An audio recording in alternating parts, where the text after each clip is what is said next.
কামলাও তো আইয়ে না, কে আইয়ে তাই না, কামলা আইয়ে না, বাবা শেষ। কিশোরগঞ্জের করিমগঞ্জ উপজেলার জয়কা ইউনিয়নের রতনপুর কাটাখাল হাওড় এলাকায় ব্রিজ ও রাস্তা না থাকার কারণে চরম ভোগান্তিতে পড়েছেন স্থানীয় কৃষকরা। দেশ তো ডুবে গেছে, দেশ তো বাঁচা যায়, এবার তো সরকার যদি একটু নজর না দেয় আমরা তো মরা।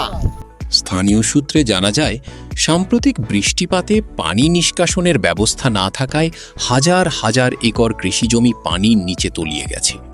এতে ব্যাপক ক্ষতির মুখে পড়েছেন কৃষকরা।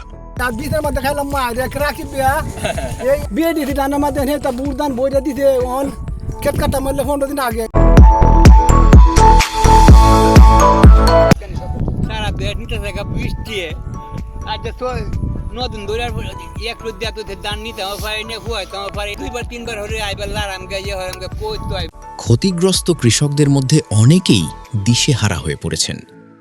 তাদের অভিযোগ, দীর্ঘদিন ধরে ব্রিজ ও রাস্তা নির্মাণের দাবি জানানো হলেও এখনো কোনো কার্যকর উদ্যোগ নেওয়া হয়নি।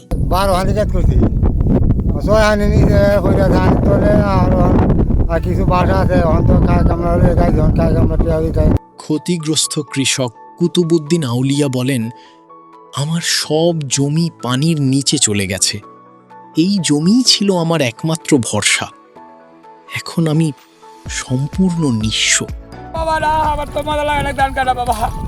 আরে সাই করছিলাম বিলে আমি বড় লোক হয়ে আমি দিকে রুচিরা 1000 মন 1200 মন ধান মারায়াম, 1500 1400 মন ব্যথা কামড়ার কয়টিয়ে নিব যে বাবা, যে মাইরে বলছি বাবা জানছে আমি মরার। স্থানীয়দের মতে, একটি ব্রিজ ও সঠিক পানি নিষ্কাশন ব্যবস্থা থাকলে এ ধরনের ক্ষতি অনেকটাই এড়ানো সম্ভব হতো।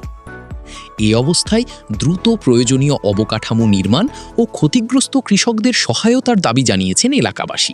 মাইর 5 লাখ পরে কইছি বিলে যাই যে কালাই দিলে হাইলো ধানটা আছে আর 10 খানি খেত করছি পাউডার শেষ। এই যে মুড়ি যেন 12,000 টাকা নি কাটায় আড্ডা দি অন 15 দিন ধরে আজ মুড়ি অন বুমা উলাও ভাঙে না, অন হাতে বাইরে চাইরে কিছু যাঠায় মাঠায়া লইতারি ব্যস্তাম কিছু বিহারি আনছি 400 টাকা মন কো। এই যে তো মাইর খাইলাম মানে আমি কিবা কিতো করি। বিশেষজ্ঞদের মতে, হাওড় অঞ্চলে টেকসই উন্নয়ন ও পানি ব্যবস্থাপনা নিশ্চিত না করলে প্রতি বছরই এমন ক্ষতির সম্মুখীন হতে হবে কৃষকদের। এ বিষয়ে সংশ্লিষ্ট কর্তৃপক্ষের দ্রুত হস্তক্ষেপ কামনা করছেন ভুক্তভোগীরা।